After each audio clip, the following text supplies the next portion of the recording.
आज आपण बनवणार आहोत ज्वारीचं पीठ आणि पनीर यांचा पराठा. अतिशय मऊ हा पराठा तयार होतो. फायबरयुक्त आणि हाय प्रोटीन याच्यामध्ये आहेत पहा. आपल्याला त्याच्यामुळे आपल्या शरीराला त्याच्यामुळे फायदा होऊ शकतो पहा. असा हा पराठा अतिशय पौष्टिक आहे. तुम्ही मुलांच्या टिफिनला देऊ शकता, नाश्त्याला देऊ शकता किंवा थोडंसं जर जेवण तुम्हाला करायचं असेल, तर अशा वेळेस तुम्ही करू शकता. वजन कमी करण्यासाठी तुम्हाला हा पराठा उपयुक्त ठरणार आहे पहा. अतिशय कमी तेलामध्ये आपण हा पराठा इथं तयार करणार आहोत. त्याच्यामुळे हेल्दी असा हा पराठा कसा तयार झाला, हे पाहण्यासाठी तुम्ही शेवटपर्यंत व्हिडिओ पहा. काही टिप्स पण आहेत पहा, त्या पण लक्षात घ्या. त्याच्यामुळे तुम्हाला हेल्दी असा पराठा तयार करता येईल पहा. तर आपण रेसिपीला सुरुवात करणार आहे. नमस्कार, मी प्रतिभा माझ्या चॅनलमध्ये तुमचं स्वागत करत आहे. आता हे जे पनीर जे आहे, हे मी घरी बनवलेलं पनीर आहे पहा. बाहेरचं भेसळयुक्त पनीर नाही आहे. आणि ज्वारीचं पीठ आपलं नेहमीचं जे आहे, दळून आणलेलं घरगुती तेच मी इथं पीठ घेतलेलं आहे. आता ही जी लाल रंगाची जी वाटी आहे, ह्या 2 वाट्या मी हे पीठ घेतलेलं आहे पहा. हे जे प्रमाण आहे असं हार्ड अँड फास्ट नाहीये. कमी जास्त हे प्रमाण तुम्ही कमी केलं तरी पराठे छान होतात पहा. आणि हे अर्धी वाटी डाळीचं पीठ घेतलेलं आहे बाइंडिंगसाठी. हे पण घरीच दळून आणलेलं आहे. आता हे बीट घेतलेलं आहे पहा मी. असं एक छोटं एक बीट किसून घेतलंय आणि एक गाजर किसून घेतलंय मध्यम आकाराचं. बारीक जी किसणीची साईड आहे त्याने मी ती किसून घेतलंय. एक कांदा घेतलेला आहे पहा मोठा चांगला आणि स्मॅचरला लावलाय त्याच्यामुळे तो बारीक झालाय. कोथिंबीर घेतलेली आहे इथं भरपूर सारी. हे पनीर आहे पहा. हे पनीर मी घेतलेलं आहे, किसून घेतलंय मी ते. आपण ते घरी बनवलेलं आहे पहा. त्याच्यामुळे त्याच्यात काही मिलावट वगैरे काही नाही. आता हे जे आलं, लसूण आणि हिरवी मिरची 2च हिरव्या मिरच्या मी घेतात. आम्हाला तिखट नाही चालत. त्याचा सगळा ठेचा बनवलाय पहा मी हा इथं. हळद घेतलेली आहे इथं थोडं तांबडं तिखट पण आपल्याला टाकायचं आहे थोडं. काश्मिरी लाल आहे, तिखट बनवायचे नाहीत पराठे. लहान मुलं आणि वयोवृद्ध लोकांना पण ते खाता आले पाहिजेत. नंतर हिंग घेतलाय पहा हा छानपैकी. नंतर हे मीठ टाकून घेतले पहा आपण. मीठ तुमच्या आवडीनुसार, चवीनुसार तुम्ही ते टाकून घ्यायचं आहे. नंतर अ, जिरा पावडर आहे पहा थोडीशी आणि ही धना पावडर आहे आणि हा ओवा कुस्करून घ्यायचा आहे. ओवा जरूर टाका. ओव्यामुळे फार छान स्वाद येतो. आता तुम्ही तीळ जे आहे ते तुम्ही याच्यात पण थोडे टाकू शकता. पण मी नाही टाकलेले. मी वरतून लावलेले आहेत. पण तुमच्या आवडत असेल तुम्हाला तुम्ही याच्यामध्ये थोडे टाका. वरतूनही थोडे लावा. मी याच्यात नाही टाकलेले. आता हे सगळं असं मिक्स करून घ्यायचंय. पहा अगोदर छान मिक्स करून घ्यायचं आहे आपल्याला हे. एकदम असं व्यवस्थिशीर मिक्स झाले पाहिजे पहा सगळे घटक त्याच्यामधले. मिक्सिंगला थोडा वेळ लागला तरी चालेल, पण चांगलं मिक्स करायचंय. मग याच्यामध्ये आपल्याला काय करायचंय, गरम पाणी टाकायचंय पहा. थंड पाणी नाही टाकायचंय आणि पाणी जसं लागेल तसं टाकायचंय. एकदम पाणी नाही ओतायचं. तुम्हाला जर लागलं तर तुम्ही पुन्हा पाणी घेऊ शकता. पातळ झाल्यावर तुम्हाला प्रॉब्लेम तयार होईल. अगदी थोडं-थोडं पाणी आधी थोडंसं टाकून घ्या. एवढं पाणी पुरेसं होतं कारण बीट ओलं आहे. बऱ्याचशा गोष्टी याच्यामध्ये ओल्या आहेत. त्याच्यामुळे फार नाही पाणी लागत. थोडंसंच पाणी लागतं. आणि आता गरम आहे त्याच्यामुळे मी थोडं चमच्याने ते हलवून घेते. थोडंसं गार झालं का आपण हाताने ते मळून घेणार आहे चांगलं पीठ. तुम्ही पराठे वेगवेगळे करता पहा, पण असा पण पराठा एकदा करून बघा. अतिशय हेल्दी आहे, पोषक आहे, पोषण मूल्याने भरलेला आहे. हाय प्रोटीन आहे त्याच्यामध्ये. वजन कमी करण्यासाठी पण चांगला आहे. एकदा 1-2 जर खाल्ले तर भूक नाही लागत पहा फार वेळ. आणि आता हाताने मळून घ्यायचंय पहा चांगलं. थंड झाले ते जरा आता. कोमट आहे म्हणजे आपल्याला मळता येऊ शकतं म्हणजे इतपत कोमट आहे ते.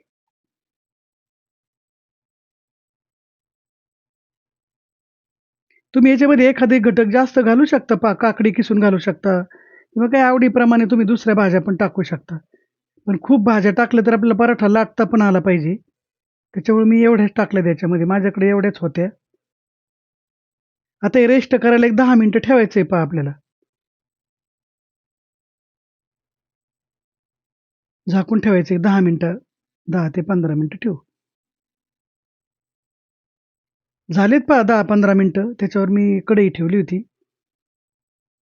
नंतर आता आपल्याला हे पराठे लाटून घ्यायचे पहा. छान पीठ तयार झालंय आपलं. आपण अजून इथं तेलाचा एकही टिपका इथं वापरलेला नाहीये पहा आत्तापर्यंत. फक्त पराठे करताना थोडंसं लावणार आहे आपण.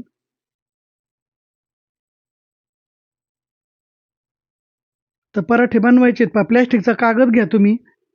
खाली जर चिकटत असतील तर, नाहीतर पिठावर लाटले तरी चालतील, पण शक्यतो प्लास्टिकचा कागदच घ्या, म्हणजे पीठ त्याला जास्त लागणार नाही. पराठे छान होतील आपले. केलाय मी एक पराठा तयार. आता त्याच्यामध्ये वरतून आपण तीळ आणि कोथिंबीर टाकलेली आहे. तर दुसऱ्या पराठ्याला मी तुम्हाला दाखवते. 2 पराठे मी इथं तुम्हाला करून दाखवणार आहे. प्लास्टिकचा कुठलाही कागद घ्या. हातावर पण तुम्हाला घेऊन ते टाकता येतात.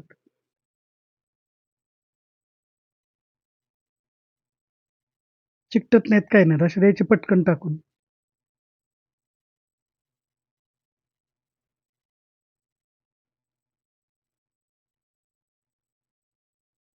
थोडंसं तेल टाकलं होतं आपण अगदी. फार तेल नाही. आता ह्या कागदाला थोडं खाली तेल लावून घ्यायचं. नाही लावलं तरी निसटतात ते, तसं काही नाही. पराठे हो, येतात बाहेर बरोबर. थोडेसे असे दाबून घ्यायचे अगोदर थोडे. नंतर वरतून तीळ टाकायचे आहेत आपल्याला. तुम्हाला ते दाखवते मी कसे टाकायचे ते. पहा तिळाचा आवाज चट, चट, चट, चट असा येतो पहा खालून. तिळाची बाजू खाली करायची आहे आणि ही बाजू वरती करायची आहे. म्हणजे तीळ चांगले भाजून निघतात. आणि वरतून थोडंसं तेल लावायचं आणि पराठा उलटायचा. पराठे चांगले असे छानपैकी भाजून घ्यायचे आहेत पहा खरपूस.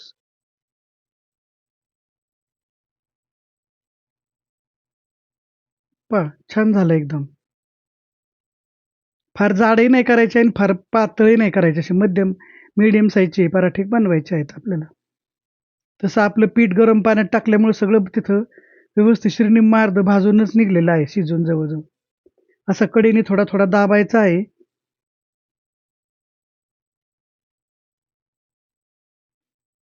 असा उलटा-पालटा करायचा जरा इकडून काही तिकडून असं.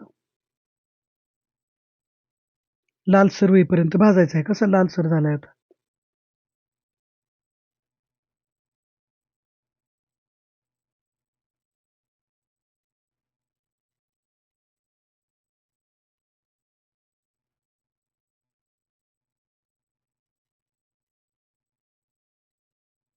आता हे असे तीळ याच्यावर लावायचे आहेत पहा. असं इतका आपण लाटलं ना, का दाबूनच घेतलाय म्हणजे मी आत्तापर्यंत. इथून पुढे लाटायचं आहे आपल्याला. मग अशी कोथिंबीर टाकायची थोडीशी. आपण आतमध्ये टाकली पण गार्निशसाठी छान दिसतात पराठे. मुलांना पण असं काही वेगळं दिसलं तर खावंसं वाटतं, खातात मग ते. तुम्ही बीट अजून जास्त टाकलं तरी चालेल. माझ्याकडे एक छोटंच होतं म्हणून मी तेवढंच किसून टाकले. चांगले लाल कलर येतो मग त्याने बीटामुळं. जास्त जर टाकलं तर. तुम्ही टाकू शकता जास्त. पहा असं हे काढून घ्यायचं पहा वरून तीळ लावलेले, वरची कोथिंबीर मस्त दिसतायत एकदम. चवी इतके अप्रतिम लागतात हे. आता हे असं कोथिंबीर ते टाकून घेऊन वरून त्याला लाटणं फिरवायचं.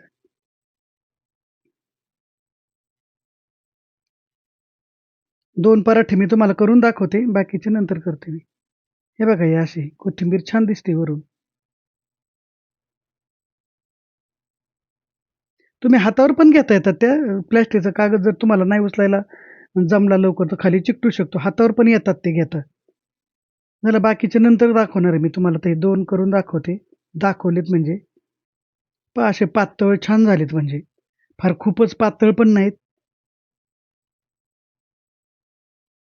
एकदा नक्की करून पहा असे पराठे तुम्ही छान लागतात पहा. चवदार पण लागतात खूप आणि हाय प्रोटीनयुक्त आहेत. भूक नाही लागत फार वेळ.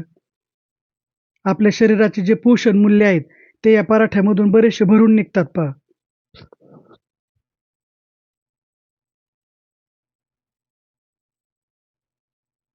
तुम्ही जर डायटवर नसाल, तर त्याच्यावरती तुम्ही तूप वगैरे जास्त लावून तुम्ही खाऊ शकता. मग तर तो अजून स्वादिष्ट लागेल. पण जर डायटवर असाल, तर इतकं तेल वगैरे ठीक आहे. मी तेलच वापरले, तूप नाही वापरलेलं मी.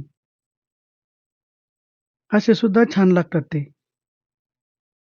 असे पराठे तुम्ही डब्याला देऊ शकता, नाश्त्याला खाऊ शकता, चहासोबत दुपारच्या नाश्त्याला सुद्धा खाऊ शकता किंवा कमी भूक असेल, तर संध्याकाळी करू शकता.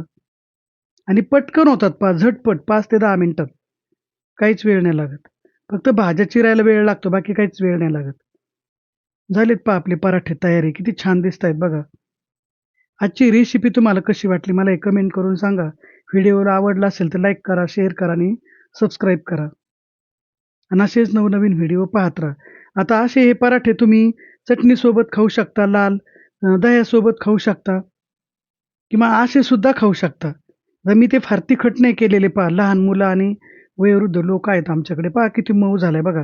हाताने चुरगळला तरी तो तुटला नाही आणि असे मऊ झाले ते. तर पनीरमुळे हे पराठे मऊ होतात पहा. बघा, एकदम मऊसूद वयस्कर माणसांना पण ते खाता येतात. असे आता मी दही घेतलेलं आहे. त्याच्यामध्ये लाल तिखट आणि कोथिंबीर टाकलेली आहे.